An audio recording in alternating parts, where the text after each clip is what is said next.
डोळ्याची जळजळ ऍसिडिटी आहे, आता औषध घेतल्याशिवाय पर्याय नसेल तर पहिलं औषधाकडे जायचं. येस. मग तुम्ही तुमचा लाईफस्टाईल बदला, तुम्ही व्यायाम करा, तुम्ही वेळेवर झोपा, इंटर रिलेटेड एक्सरसाइज आणि डाएट. की कॉर्पोरेट लोकांनी फक्त असा नाही विचार करायचा की सोप्पं जे आहे ते किंवा कोरडं जे आहे ते की तोंडात टाकलं बास झालं किंवा पटपट खाता येईल असं झालं. एकच डाएट हा सगळ्यांना अप्लाय होऊच शकत नाही. प्री डायबेटिक कंडिशन आता कॉमनली दिसते बिकॉज ऑफ टेन्शन.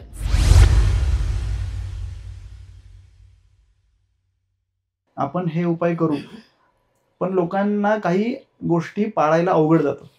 उदाहरणार्थ मी त्या ऍसिडिटीची लिंक असलेली गोष्ट सांगतो की बरेचसे जण गर्वाने सांगतात की माझी सुरुवात सकाळी चहा पिल्याशिवाय होत नाही.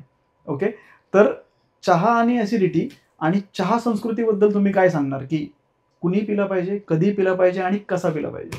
सो चहा असो किंवा कॉफी, ओके, ह्या ऍक्च्युअली रेमेडीज आहेत. ओके, रेमेडीज म्हणजे केलेले उपाय. ओके, आपण काय म्हणतो चहानी तरतरी येते. आपण जाहिराती पाहिल्यात बघा की एक बाई असते, ती तिच्या नवऱ्याला सांगते हे सामान इकडून इकडे ठेव, आणि मग तो असा थकतो आणि मग ती त्याला एक चहा पाजते आणि मग तो 2-2 बॅगा घेऊन सगळं करतो. So what happens? अशी जाहिरात तरी का केली? किंवा आपण पाहतो ना की एक मुलगी असते, तिला डान्स करायचा असतो पण ती इतकी थकत असते, मग ती एक चहा पिते आणि मग ती भरपूर गिरक्या घेत नृत्य करते. तर चहा किंवा कॉफी हे जे काही आहे त्याच्यामध्ये कॅफीन असतं. कॅफीन हे आपली ब्लड शुगर स्पाइक करतं. Now I am telling about caffeine, ज्याच्यामध्ये साखर नाहीये बरं का. चहातली साखर, कॉफीतली साखर, ह्या साखरेचा ह्याच्यात संबंध नाही. आपलं शरीर ग्लुकोज स्टोअर करू शकतं लिव्हरमध्ये, मसलमध्ये. ओके, सो जेव्हा आपण कॅफीन इंट्रोड्यूस करतो तेव्हा साखर खेचली जाते इन द ब्लड वेसल. अत्यंत सोपं करून सांगते मी. सो खेचली जाते and that is suppose to be used as energy. ही आता तुमची ऊर्जा आहे, आता ही वापरली पाहिजे. सो चहा पिऊन बसले राहिलो, कॉफी पिऊन बसले राहिलो, हे नाही करायचं. किंवा चहा कॉफी कोणी प्यायची की ज्यांना ना, काही लोकांना सतत बसल्या बसल्या ग्लानी येत असते, मग काम होत नाही किंवा समोरचा माणूस बोलताना सुद्धा ते असं करत असतात. ह्या लोकांना एक चहा ही रेमेडी असू शकते, कॉफी ही रेमेडी असू शकते. माझ्याकडे एक जण आल्या होत्या, त्या नर्स होत्या एका निओनेटल केअरमध्ये, लहान बाळांच्या हॉस्पिटलमध्ये, आणि त्यांना लहान बाळांना फीड करायला लागायचं रात्रीतनं, आणि त्यांना ना खूप झापड येत होती. तर त्यांना ते वाटलं हे बरोबर नाही, मला सतर्क राहायला पाहिजे. मग मी त्यांच्या आहारात कॉफी दिली होती, कारण की त्यांचं प्रोफेशनच तसं होतं. सो असं काही नसतं की आहार तज्ञ चहा कॉफीच्या विरुद्ध असतात. You have to use it as a remedy. म्हणजे कॉफी पिऊन आपण व्यायाम करणार असाल तर आधी कॉफी पिऊन व्यायाम करा, उत्तम होईल, कारण की तुमच्याकडे ग्लुकोज आलेला आहे for as a lot of energy. Okay, पण काहीच कारण नसताना चहा पिणे, कॉफी पिणे, की आय लव्ह चहा, I love coffee, I need my coffee, ह्याचं काही म्हणजे सिग्निफिकन्स नाहीये.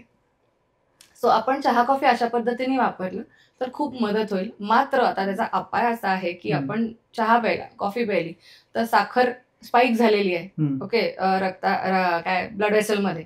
आता ती वापरून नाही टाकली तर असं नाही की लिव्हरमधनं आली ना, चला लिव्हरमध्ये परत पाठवा. No, your body will make fat out of it. आणि मुळात हे आपल्याला समजायची गरज आहे की शरीरात जी चरबी तयार होते ती glucose is converting into fat.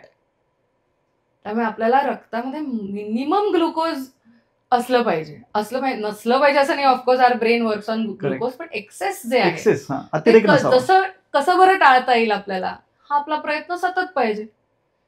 So जे किटोजेनिक डाएटवर असतात किंवा जे इंटरमिटेंट फास्टिंगवर असतात ते मध्ये मध्ये कॉफी पित असतात.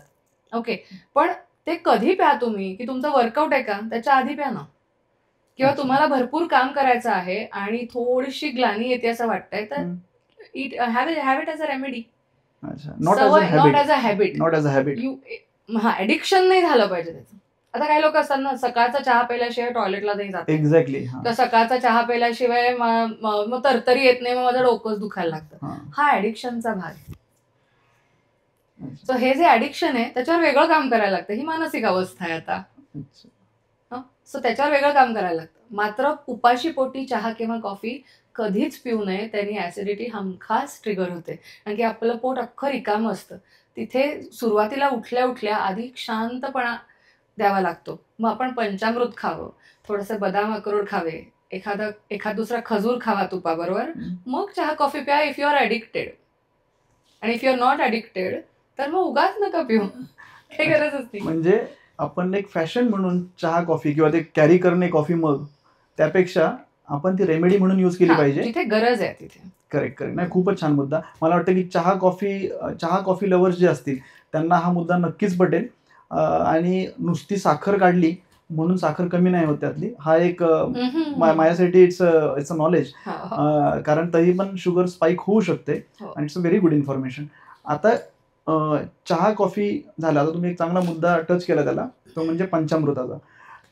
सकाळी चहा पिल्याशिवाय सुरुवात होत नाही, तर आपल्या शास्त्रामध्ये किंवा बऱ्याचशा लिटरेचरमध्ये असं लिहिलेलं आहे की पंचामृताचं सकाळी सेवन करणे खूप फायदेशीर असतं.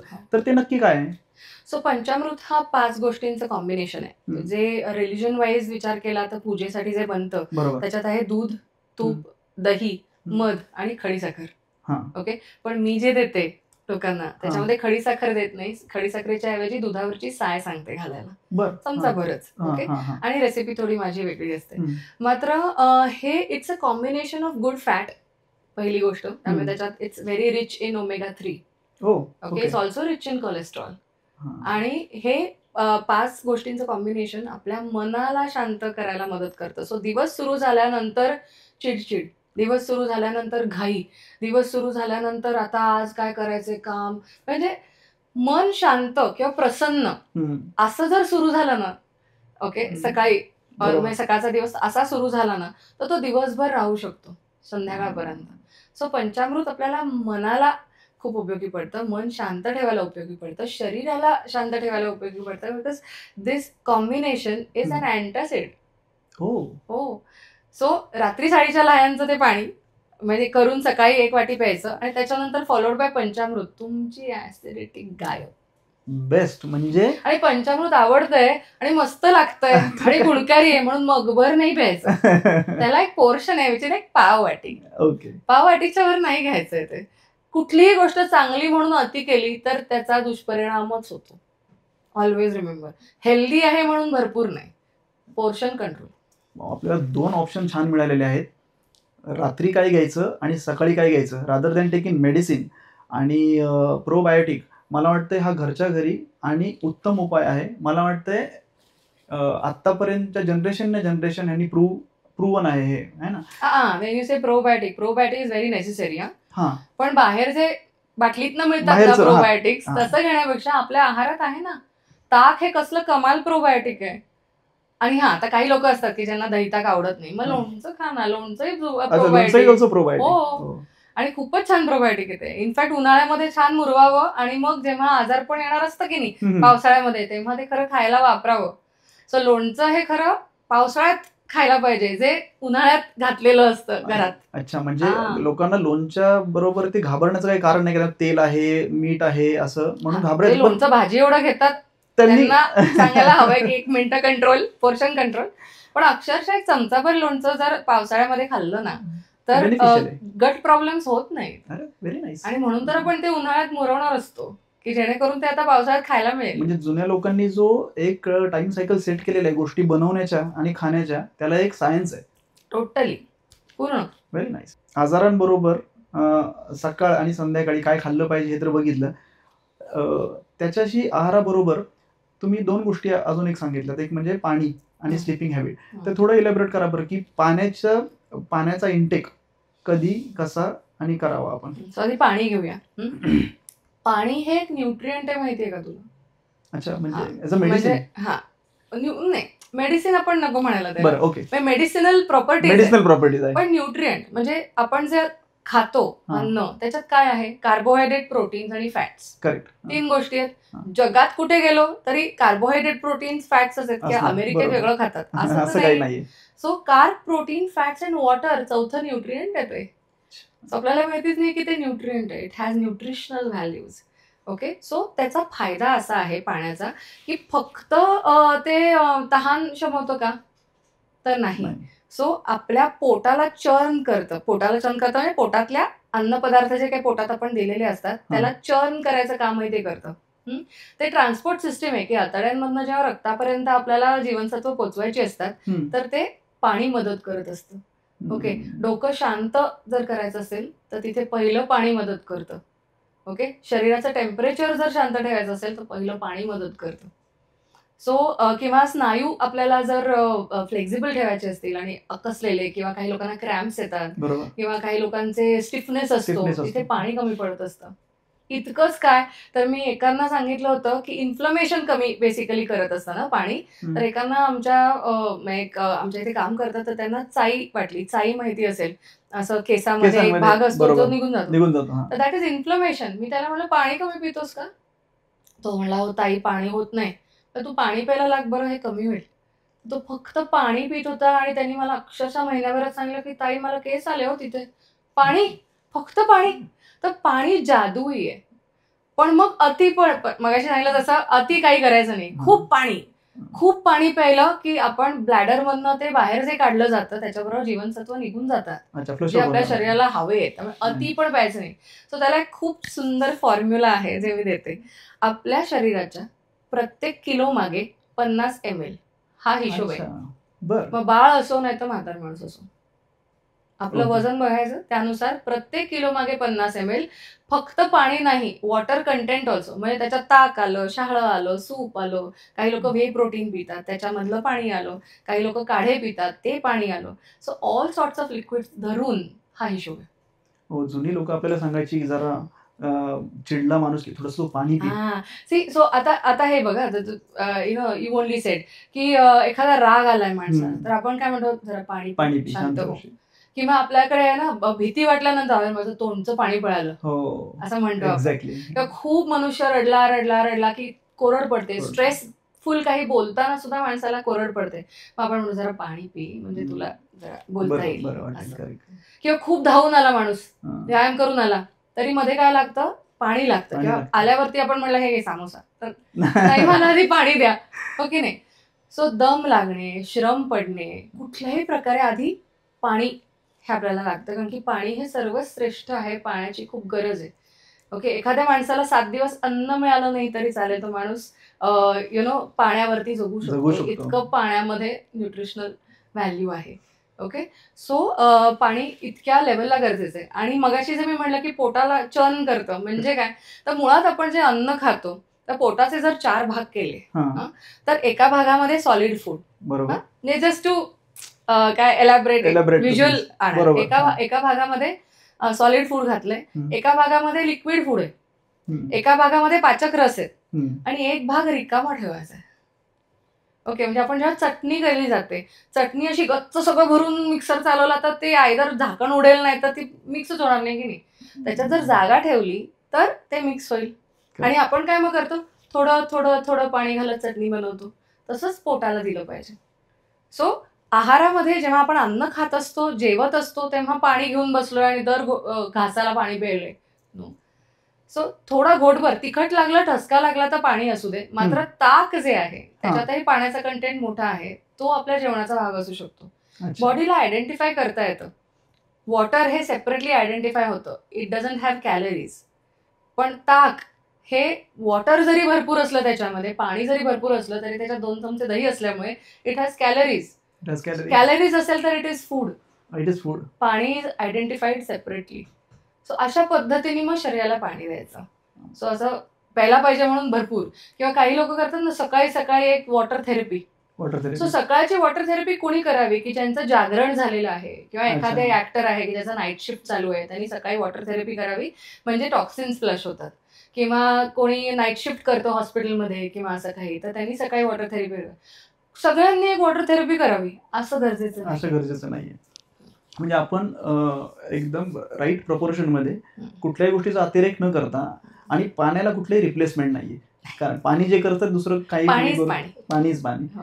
बरं, याच्याबरोबर तुम्ही अजून एक मुद्दा चांगला बोललात, ते म्हणजे स्लीपिंग हॅबिट्स. आता आहार झाला, पाणी झालं, स्लीपिंग हॅबिट्स ह्या माणसाच्या कशा असाव्यात, कारण त्या मेजरली हेल्थला इम्पॅक्ट करतात आणि मग पुन्हा आपण औषधं खातो. हो, तर झोपणे हे सगळ्यांना करावं लागतं, त्याला काहीतरी कारण आहे की नाही. सो 12 तास सूर्य आकाशात असतो आणि 12 तास नसतो, बरोबर. ओके, ह्याला एक तर कारण आहे. सो दिवसा आपण अन्न खात असतो, अन्न पचवत असतो, ओके, आणि मग ते अब्सॉर्प्शन जे आहे ना ते रात्रीतनं होत असतं. सो मग थोडंसं ते 24 तासाचं गणित सांगणार आहे तुम्हाला. ओके, की कसं असतं की सूर्योदय झाला ना की अन्नग्रहण करायला सुरुवात करायला पाहिजे. बरोबर. ओके, म्हणजे अगदी सूर्योदय झाला काय जिथे कुठे ज्या ज्या वेळेला होतो, आणि सूर्यास्त झाल्यानंतर अन्न खाणं बंद करायला पाहिजे. आता काही देशांमध्ये सूर्यास्त लवकर होतो. ओके, पण साधारण सर्केडियन रिदम मी ट्रॉपिकल एरियाच्या दृष्टीने म्हणते की जिथे जास्तीत जास्त माणसांचा वास असतो. ओके, सो त्या एरियांमध्ये मी साधारणपणे म्हणते, कारण की माणसं कुठे, हॅबिटॅट कुठे असतो की जिथे अन्न पाणी योग्य वेळेला, सूर्य योग्य वेळेला दिसतोय आकाशात वगैरे तसं. मात्र रात्रीची झोप का गरजेची आहे, कारण की दिवसभर जे अन्न खाऊन ठेवलेलं आहे ते आता रक्तापर्यंत पोहोचवण्याकरता, म्हणजे पचन पूर्ण होण्याकरता आपण हॉरिझॉन्टल झालं पाहिजे, शांत झालं पाहिजे शरीर, तेव्हा ते काम त्याच्यावरती होतं. आता जर आपण उशिरा झोपायला गेलो तर शरीर थांबणार आहे की अरे हा आता आडवा झाल्यावर आपण आता अब्सॉर्प्शन करायचंय, तोवर नाही करता येते, हे शरीराला वाटत असतं. ती प्रक्रिया थांबणार. It will wait, it will not begin the way it has to begin. ज्या कष्टाने ते झालं पाहिजे तेवढं ते होत नाही. मात्र उशिरा माणूस झोपतो आणि मग उशिरा उठतो.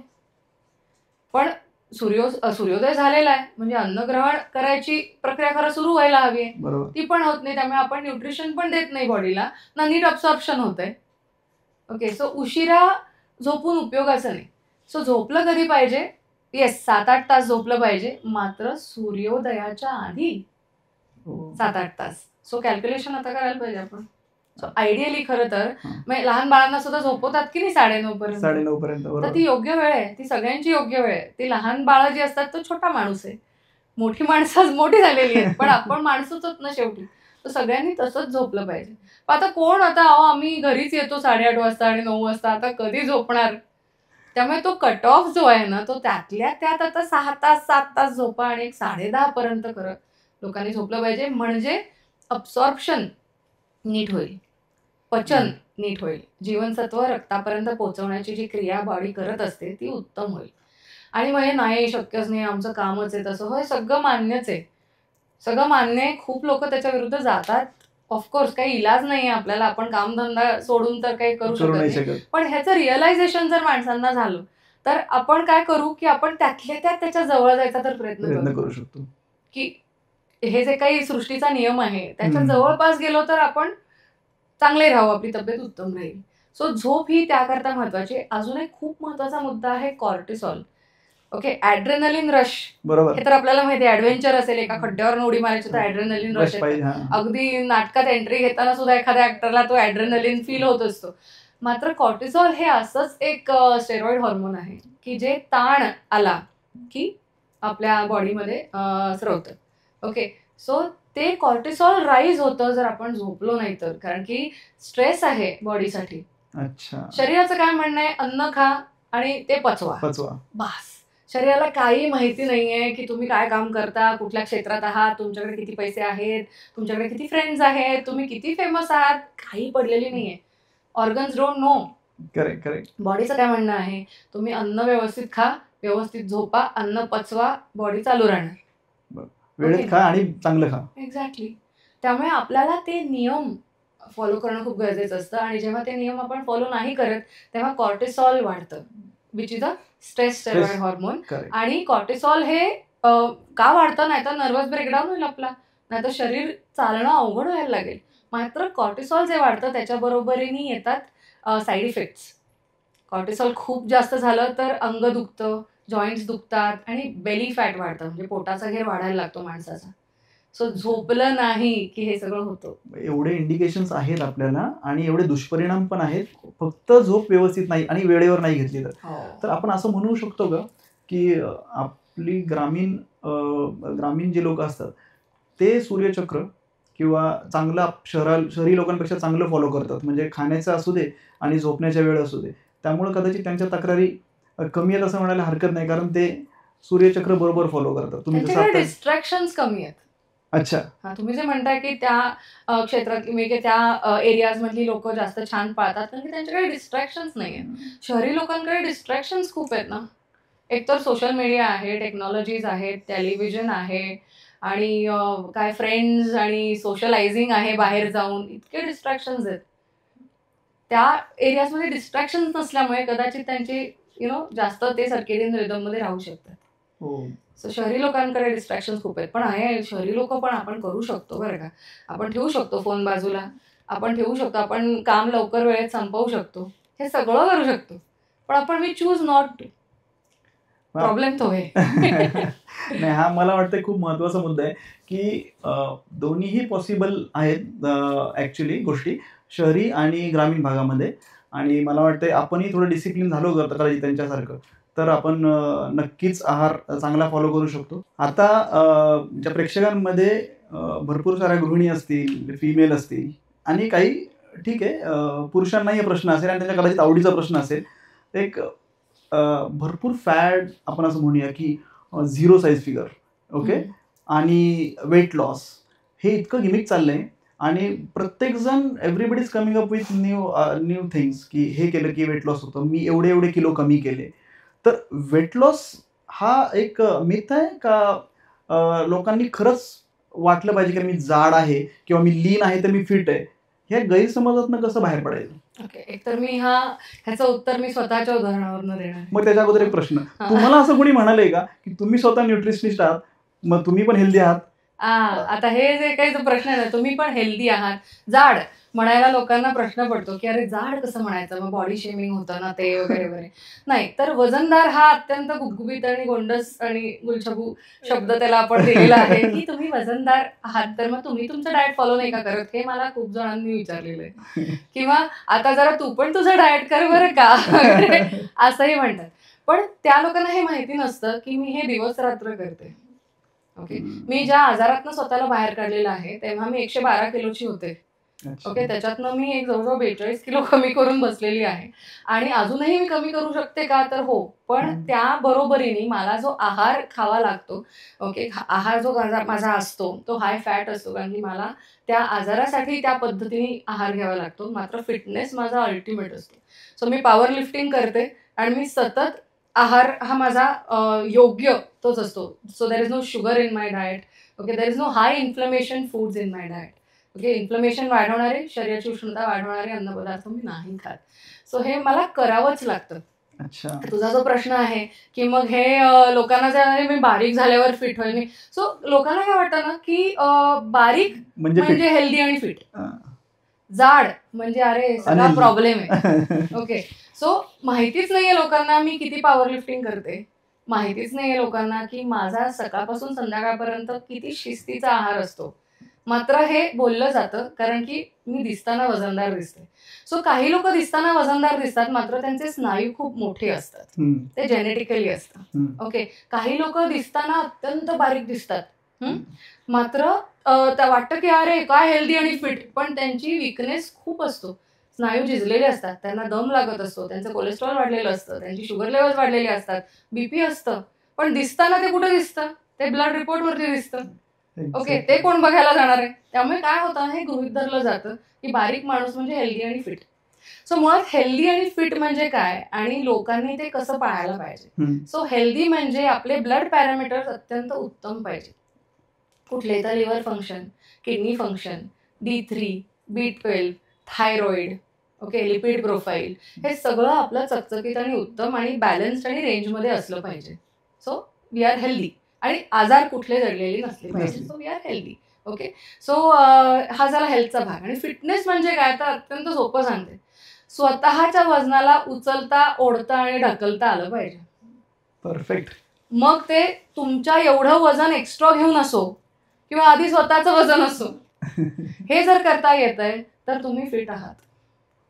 सो ह्या दोन गोष्टी जर आपण पाहिल्या तर जाड बारीक हा मुद्दा नाही. ओके, सो मी याच्यामध्ये एक छोटंसं तुला अजून एक इन्फॉर्मेशन देते की 3 प्रकारची माणसं असतात, एक्टोमॉर्फ्स, एंडोमॉर्फ्स आणि मिझोमॉर्फ्स.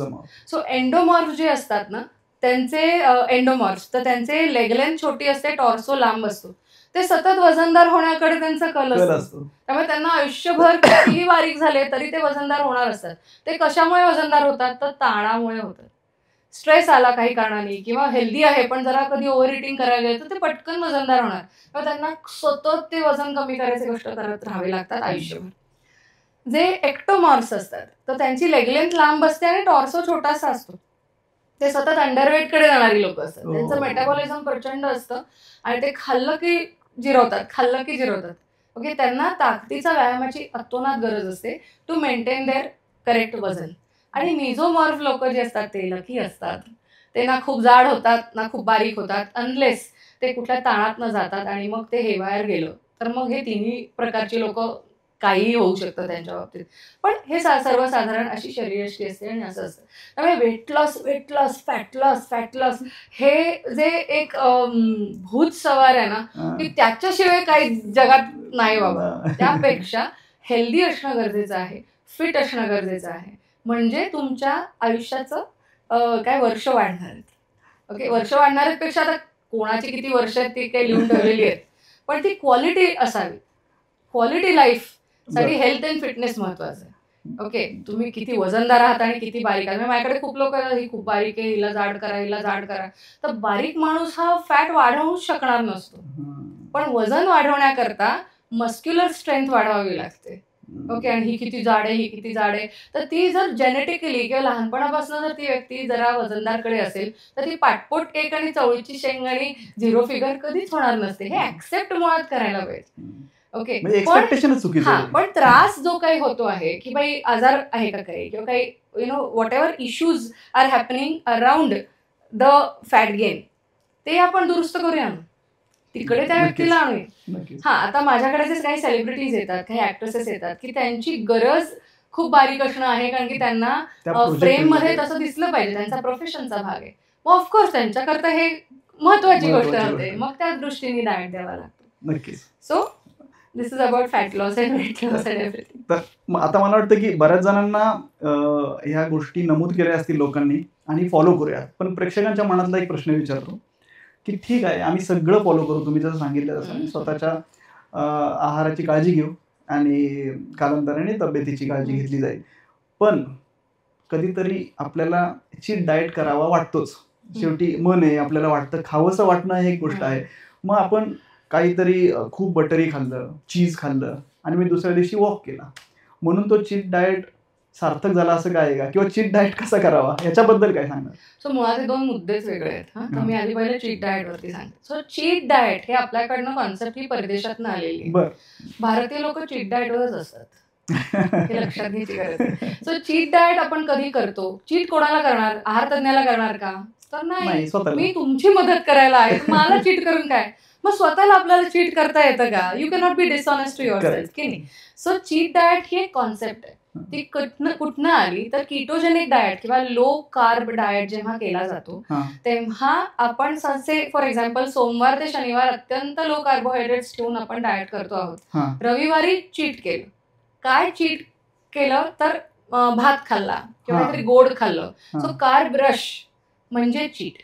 Okay, you are cheating the concept of a low fat low carbohydrate diet. So we are cheating the concept of ketogenic diet. We are cheating the concept of low calorie diet. Okay. By giving high calorie. So शरीर आपलं एका diet वरती एक ऊर्जा वापरून शरीर काम करत असतं. एकदम ढामकन आपण एक कार्बरश दिला की अरे बापरे एवढं आता काम आलं, तर ह्याच्यावर काम करूया. मग शरीर त्याच्यावर काम करायला लागतं संडेभर. संडे म्हणजे फॉर एक्झाम्पल. मग परत सोमवारपासून तुम्ही परत आधीच्या डाएटवरती गेल्यावर बॉडी इज लाईक अरे कुठे गेलं कार्बोहायड्रेट, पण आता कष्ट भरपूर करतोय आपण, चला भरपूर कष्टाने अजून पुढे कष्ट करत राहा. So the cheat is only for the concept. We are cheating the concept and this is the science or this is the technique behind cheat meal. आपण काय धरलंय, एक दिवस काही खायचं. So that's a break. So you are only breaking the diet or taking a break from the diet. Okay, त्यांनी हानी होणार आहे का? हो, कारण की चीट बरोबर इमोशन काय येतं? गिल्ट. चीट आणि गिल्ट दोन निगेटिव्ह इमोशन्स बरोबर आपण अन्न खाल्लं तर ते कसं पचेल? सो मी काय आयडिया केली, मी लोकांना सांगते take a treat meal, not a cheat meal. Treat म्हणजे एक खाऊ. ट्रीट कधी घेतो आपण? जेव्हा आपण डिझर्व करतो, जेव्हा काहीतरी अचीव्ह करतो, एक शाबासकी असते. सो मी सगळ्यांना सांगते 10 किलो कमी केले की ट्रीट मील. मग ट्रीट घ्यायची. सो ट्रीट बरोबर काय येतो? आनंद. दोन पॉझिटिव्ह इमोशन्स. त्यांनी तुम्ही कितीही हाय कार्बोहायड्रेट खाल्लं तरी ते छान पचतं. सो मन हे खूप इन्व्हॉल्ड आहे when you are digesting the food. त्यामुळे आनंदी मन असेल तर अन्न उत्तम पचतं. नेगेटिव्हिटी बरोबर अन्न पचत नाही. त्यामुळे चीट नाही करायचं. Take a treat but deserve it, achieve it. Fantastic. Cheat diet असं काय नसतं, ट्रीट डाएट आपण करूया. येस. आणि मला वाटतंय की आता ह्या मोमेंटला याचा सगळा जर आपण नटशेलमध्ये विचार केला, आहाराचा बऱ्याचशा टिप्स आपल्याला मिळालेल्या आहेत ज्या आपण आपल्या डेली लाईफमध्ये आपण फॉलो करू शकतो.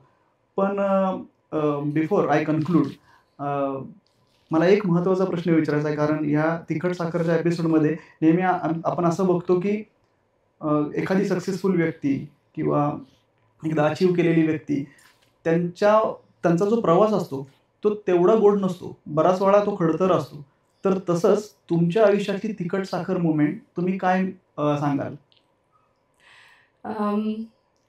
सो आता मी आहार तज्ञ आहे, ओके, आणि मी सगळ्यांनाही सांगत असते की हे खा, हे खाऊ नका. कारण की माझा तो प्रवास आहे की मी त्या डाऊन मधनं अप आलेली आहे. किंवा मी अक्षरशः खचले होते, तिथनं स्वतःला बाहेर काढून आता उभारी धरून खूप ताकदीने आजाराबरोबरही लढते आहे किंवा आयुष्यामध्ये सुद्धा खूप जास्त सक्सेस मिळवते आहे. पण ह्या सगळ्याला ॲज यू सेड खूप उतार चढावातनं गेलेलो असतो. त्याच्यामध्ये आता एक छोटीशी, तसे मग खूप आहेत तिखट साखर मोमेंट्स, पण एक मला असं म्हणजे सांगता येईल की मला खूप खायला आवडतं. मला मनापासून छान छान पदार्थ आवडतात. अगदी मराठी पक्वान्न आवडतात जे गोड आहेत, गोडखाऊ पण आहे मी, ओके. पण हॅव्हिंग सेड दॅट, माझ्या उत्तम तब्येती करता, ओके, माझ्या उत्तम फिटनेस करता मला हे नाही खाता येत. म्हणजे आता मला इतरांना प्रूव्ह करायचं बरं का, बघ मी नाही खात, म्हणजे मी सांगते आणि मी खाते असं नाही ना करतायत, हा मुद्दाच नाही आहे. पण मला ते आता कळून चुकलेलं आहे की yes, to be healthy and fit there are few foods, काही अन्नपदार्थ मला दूर ठेवले पाहिजेत. मग मला ते कितीही आवडत असो, मला ते कितीही खायची इच्छा होत असो, ओके, किंवा मला किती असं वाटत असो की अरे यार हे आपल्याला खाता येत नाही वगैरे वगैरे, तरी सुद्धा मी त्याच्याहून वरती माझ्या हेल्थ आणि फिटनेसला निवडलंय. सो ही मला एक तिखट साखर मोमेंट वाटते. खरंच खूप छान. आम्हाला सर्व टीमला किंवा प्रेक्षकांना आजच्या एपिसोडमध्ये फ्रॉम 0 to 100 इतक्या व्हरायटीच्या स्पेक्ट्रममध्ये डाएटचा कॉन्सेप्ट आज क्लिअर झालेला आहे की घर बसल्या म्हणजे आपण किती डूज अँड डोंट्स आहेत आपल्याकडे. आपण घरी बसल्यापासूनच आहार तज्ञ थोडंसं होऊ शकतो आणि स्वतःची काळजी घेऊ शकतो आणि जिथे गरज आहे तिकडे एक्सपर्टची मदत घेऊ शकतो. आज नक्कीच बरंचसं काही घेण्यासारखं आहे आजच्या एपिसोडमधनं. आणि आपल्याला आपल्या भारतीय फूडमधनं किती न्यूट्रिशन्स मिळतात. आज आपण बरेचसे मुद्दे टच केले, जसे की आजारपण असेल, स्लीपिंग हॅबिट्स असतील किंवा वॉटर इंटेक असेल. आणि पंचामृताचा मुद्दा तर मला खूपच आवडला की जो आपण रेग्युलरली फॉलो केला पाहिजे. आणि आजच्या एपिसोडमध्ये आपण जेवढं काही आहार तज्ञांकडून ऐकलंय ते आपण नक्कीच फॉलो करूया. आणि असेच आहाराबद्दल किंवा फिटनेस आणि अजून गप्पा गोष्टी ऐकण्यासाठी तुम्ही तिखट साखर नक्कीच लाईक करा, शेअर करा आणि सबस्क्राईब करा. मृदुलताई, आजच्या एपिसोडमध्ये आम्हाला आमच्या सगळ्या प्रेक्षकांना एवढी माहिती दिल्याबद्दल खूप खूप आभार. आणि हा खूप महत्त्वाचा एपिसोड होता आमच्यासाठी आणि प्रेक्षकांसाठी सुद्धा. Thank you so much. Thank you so much.